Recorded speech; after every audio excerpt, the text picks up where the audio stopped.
So let's talk about heavy periods. It's something so many of us experience, but a lot of the time we're just supposed to grin and bear it, you know? But what if it's not just a bad period? In this explainer, we're going to dig into the real science behind why this happens. You know, it almost always starts with this one super personal question that you ask yourself in private. Is this normal? If you've ever had that thought, believe me, you are not the only one. It can feel impossible to know the answer when all you have to go on is your own experience. So let's get some real clarity on that, together. Okay, so first things first. To figure out what's really going on, we need a baseline. What does too heavy actually mean from a medical perspective? Well, from a doctor's point of view, the definition is actually pretty specific. We're talking about things like your period lasting for more than a week, or needing to change a pad or tampon literally every hour or two. Passing large clots is another big one. But it's not just about the bleeding itself, it's also about how it affects you. If you're constantly exhausted, weak, or dizzy, those are huge red flags for anemia, which can be caused by all that blood loss. But honestly, beyond any clinical checklist, the most important thing to remember is this: you are the expert on your own body. If it feels heavier than what's normal for you, then that's really all that matters. And that right there is a total game changer in how we should think about this. It is so easy to just write off a heavy period as, ugh, it's just a bad month. But what if it's your body trying to send you a message? It's not just something annoying you have to power through.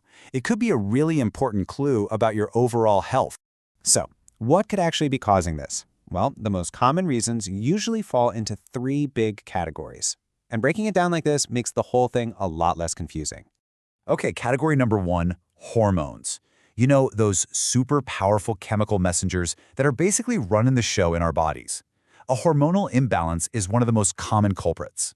The easiest way to think about it is like a balancing act. On one side, you have the hormone estrogen, and its job is to build up the lining of your uterus every month.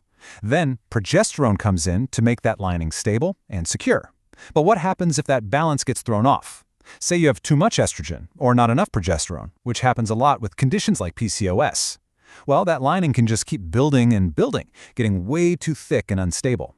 So when your period finally starts, there's just so much more tissue to shed, and that's what leads to really heavy bleeding. All right, moving on to cause number 2. Sometimes the issue is actually physical, something structurally going on inside the uterus itself. So what are we talking about here? Well, you've got things like fibroids, which are basically these benign growths in the uterine wall. Then there are polyps, which are little overgrowths of the uterine lining itself. There's also a condition called adenomyosis, which is when that same lining tissue starts growing into the muscle of the uterus. And sometimes it can be as simple as an infection causing inflammation. Any of these physical issues can mess with how the uterus is supposed to work. And for our third and final category, it's really important to know that the root cause isn't always in the reproductive system. Sometimes a health condition somewhere else in your body can have a huge impact on your cycle. Take your thyroid, for instance. It's like the master regulator for hormones all over your body. So if it's out of whack, your period can definitely feel it. Same goes for any kind of bleeding or clotting disorders. That makes perfect sense, right? Even something like a copper IUD is famous for making periods heavier for some people. It just goes to show how everything in our bodies is connected.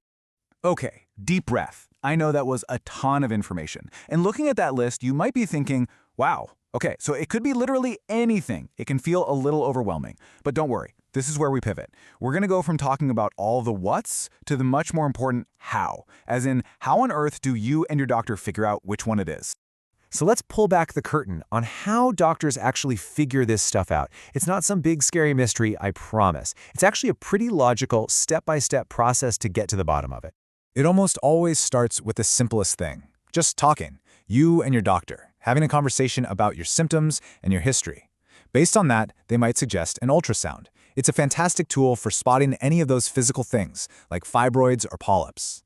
Then you have lab tests, blood work, to check for stuff like anemia, thyroid issues, or clotting problems. See? It's really just a process of elimination, narrowing it down step by step. Now, if those first steps don't give a perfectly clear picture, don't worry. Doctors have a few more tools in their toolkit.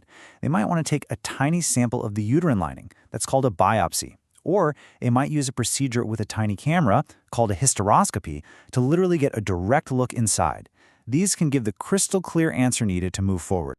And that's the whole point, right?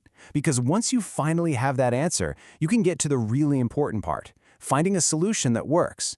And the really great news is there are so many effective treatments out there. But here's the absolute #1 rule when it comes to treatment, and it's a big one. There is no magic one-size-fits-all solution. The best plan for you has to be completely customized to the specific thing that's causing the heavy bleeding in the first place. Generally, treatments are split into two main camps. On one side, you have things that go straight for the root cause, like surgery to remove fibroids, antibiotics to clear up an infection, or taking out an IUD. And then on the other side, you've got treatments that are all about managing the symptom, the heavy bleeding itself. That could be anti-inflammatories, special medications to reduce bleeding, or hormonal pills to regulate your cycle. A lot of the time, the best treatment is actually a mix of both, giving you some immediate relief while also fixing the long-term problem. Okay, so we've covered a lot of ground. If you only take one single thing away from all of this, what should it be? Let's boil it all down. This, right here, this quote says it all. It is so important. With all the options out there, it can be really tempting to try something you read about online or that a friend mentioned. But trying to medicate yourself is, at best, not going to work, and at worst, could be really dangerous. Just think about it for a second. We went through all those different potential causes, right? The treatment for a thyroid problem is totally different from the surgery for a fibroid. The pills that fix a hormone imbalance will do absolutely nothing for uterine polyps. That's exactly why you need to talk to a doctor, to make sure you're getting the right care for your unique situation. So really, if there's one idea I want you to walk away with, it's this. It's time to stop thinking of an unusually heavy period as just a burden you have to suffer through every month. Instead, I want you to start seeing it as a form of communication. It's a signal, a really clear signal from your body that deserves to be listened to. And that's the question I want to leave you with. What is your body trying to tell you? By choosing to listen to that signal, by seeking out answers, you're taking back control of your health. Thanks so much for joining me for this explainer.